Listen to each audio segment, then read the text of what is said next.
Sometimes things just aren't as they seem in this world. It's a good life lesson. Welcome, everybody. Today we're going to be discussing some topics about women again and the ways that they deceive us men. See another great visual art by Johannes Stoddard. This is the frog, of course. Quite impressive. But of course, in this life, things aren't always as they seem.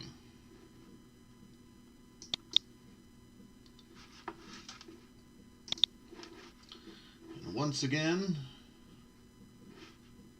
we're talking about women and what they do in deception. Today's topic is going to be about paternity testing. And let's see here. First article is from W24. This is by Mo and Finda Grootboom, August 2nd of 2018. When you've lied about the paternity of your child. Well, why would you in the first place? But when you have done it, I guess there's some things you ought to know. And of course, this person writes in, I don't know where to start. I've been with my man for 2 years now. We have a son who is 1 year old. We come across as a perfect family, but it's all a lie. I cheated on my man and fell pregnant. In order not to jeopardize my relationship, I decided to lie about the paternity of the child. This worked out perfectly well because the real father of my child was denying paternity. Well, if he was denying it, why wouldn't you just take him to court and get paternity results from him? Anyways, once again, she decides to deceive another man because she just doesn't want to take the time to do the right thing.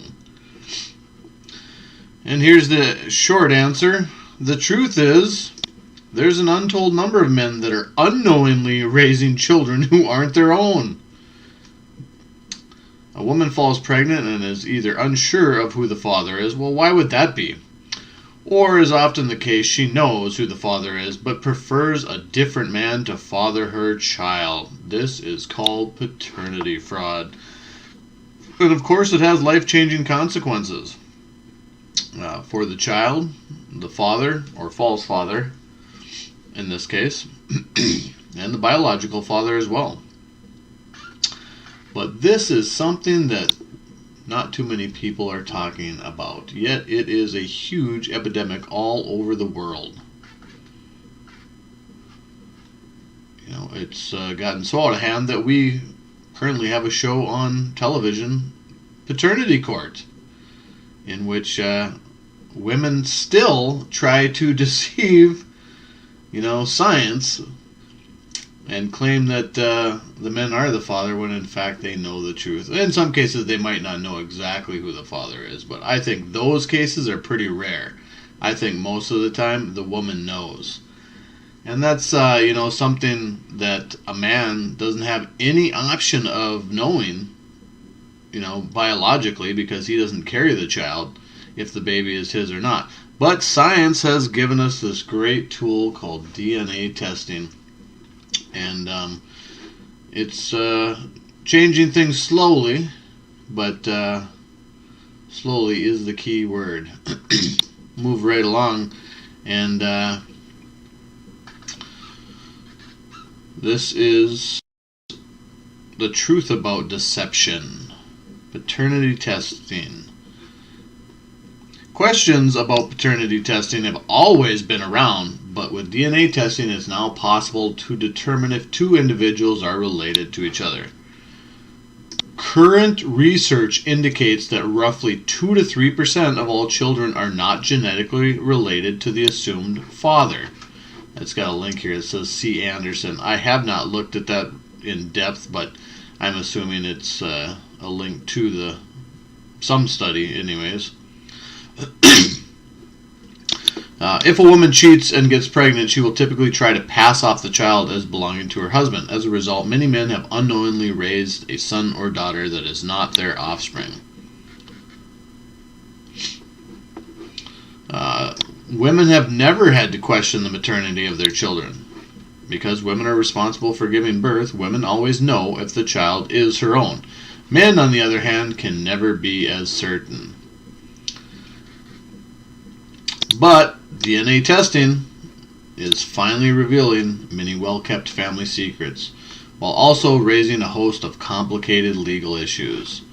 That's because the women are carrying on this lie and taking it all the way to court when they know damn well that the child isn't theirs. And even after the paternity test is, determined and the father is basically found out not to be the father, the women still are suing the man for child support.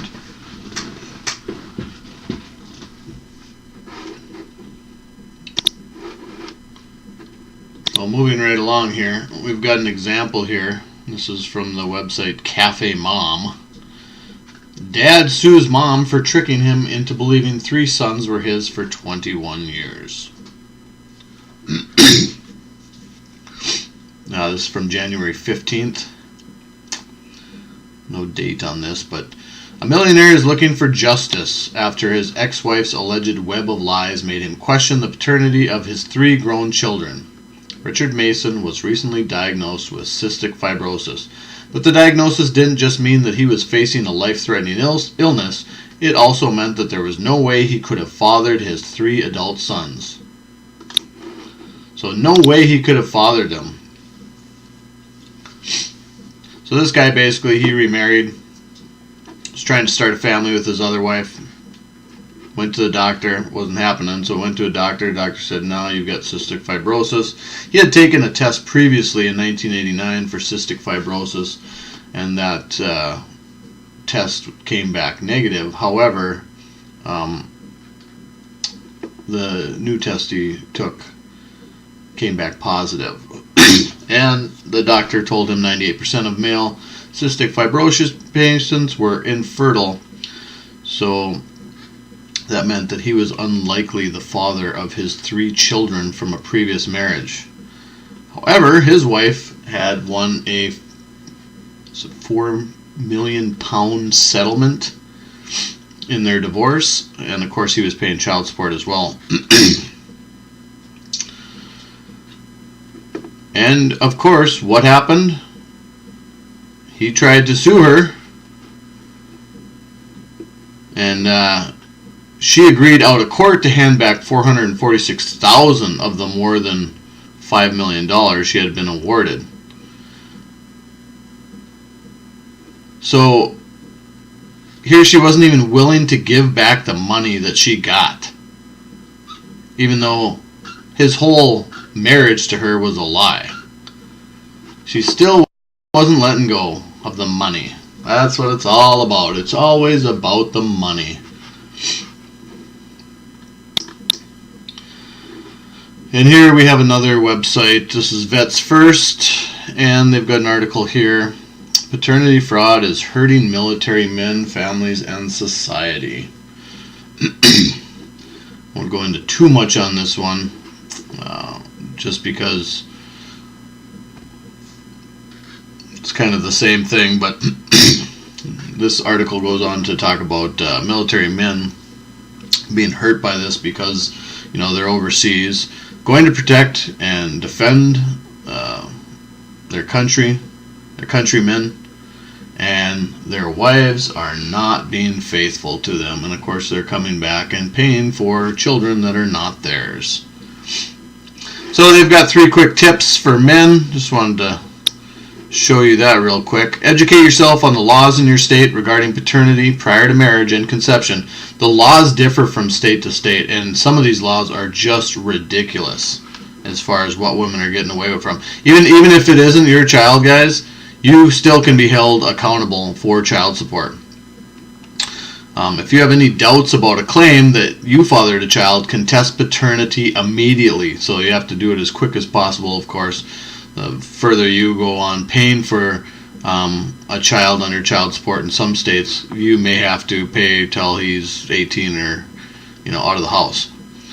And the third quick tip is do not sign a paternity acknowledgement form without first obtaining a DNA test. Get a DNA test. It's relatively cheap. It's $100 bill typically. It's something you can do, through the mail if you want.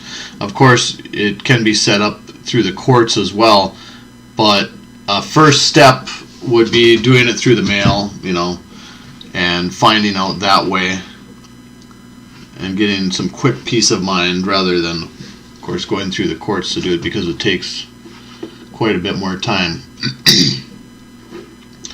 So moving right along, this is a Identigene website here, DNA testing, and they've got a shocking proposal to stop paternity fraud. So we have right here, of course they're in it for themselves because that's their industry, but we've got a great proposal here by this company stating, and here their statistics are a lot higher than everybody else's. They say statistics show up to 30% of children have a different father than the one listed on their birth certificate. Wow, that's huge. They cite this Bellis. I'm not sure. I haven't looked into that. But like I said, we get all these numbers always thrown around, and they're always different, and you don't know who to believe these days, because it just depends on the people and what they take into account in some of these studies. But people are finally looking into this. It is an epidemic across the world. That's the truth. And of course, this company says, hey, we've got a proposal to stop. You could eliminate paternity fraud. Just require DNA testing when the child is born. Imagine that. So here we've got a simple solution. Yeah, it would have cost more money, but yeah, the people could pay for it. And I mean, it's not that much more. I mean, when you're getting married or you're having a child, $100 bill, that's nothing. And all the fees that you pay. Typically, when you have a child anyways, the medical bills that you pay for stuff that you don't even use during that birthing. So, I mean, this would be nothing. But of course, we have got to wait for the politicians and the courts to decide if this is okay. And, this would be the right thing to do. For this guy, for this guy, for this guy, for everybody. Do the right thing. So, of course, there's going to be people that are against this. Now, who would be against a solution to a problem? Well, let's just see. Imagine this. It is article here from The Spectator. Who's the daddy? Paternity can now be verified by a simple test, but that doesn't mean it should be. From Melanie McDonough. And of course, she's probably a feminist who says that, why should we do this? Well, let's see what she has to say.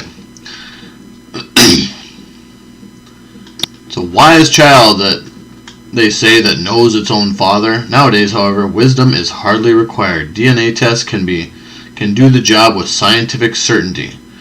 For the entire course of human history, men have nursed profound, troubling doubts about the fundamental question of whether or not they were the fathers of their own children. Women, by contrast, usually enjoyed a reasonable level of certainty about the matter. I would hope so.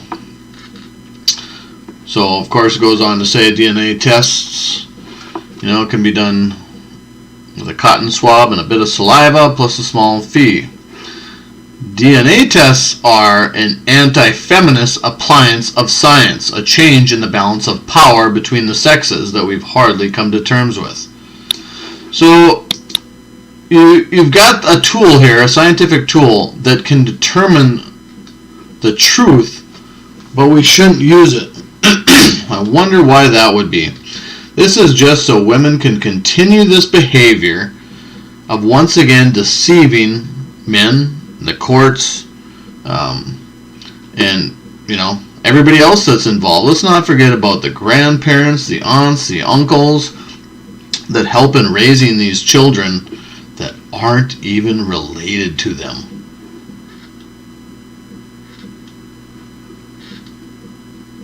Okay, and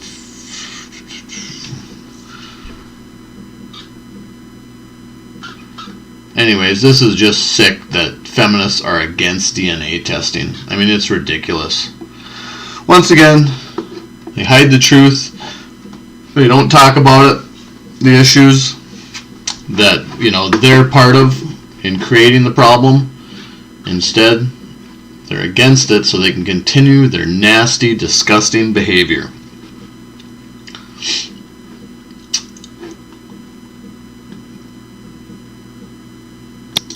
And here, oops, wrong one, sorry. Where is that at? Oh, here it went down.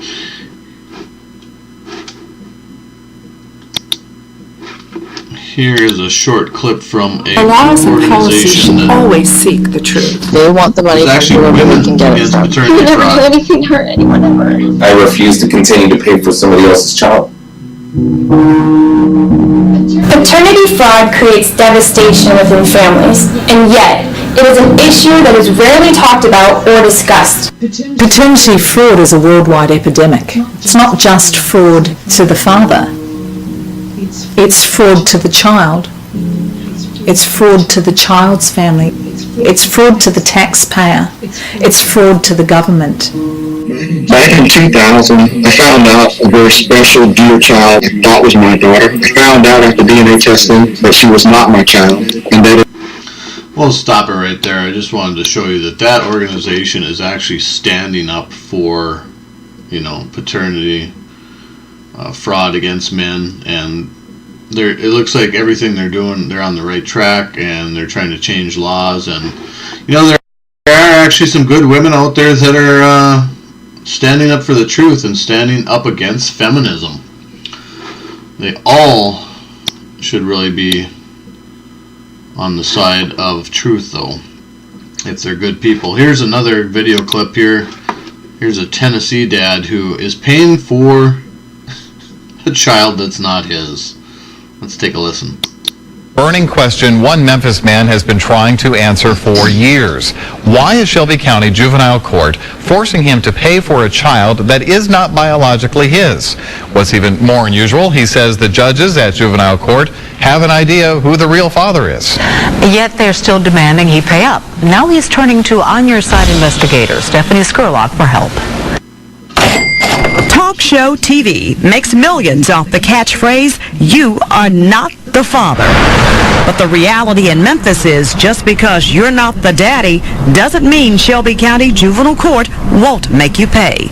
I was down there in handcuffs and chains. Over the years, Edward Bowdery had his driver's license stripped and once even found himself in handcuffs over child support payments for a child that's not his. I would hate to see somebody else go through the same thing. I've been going through this. Headaches.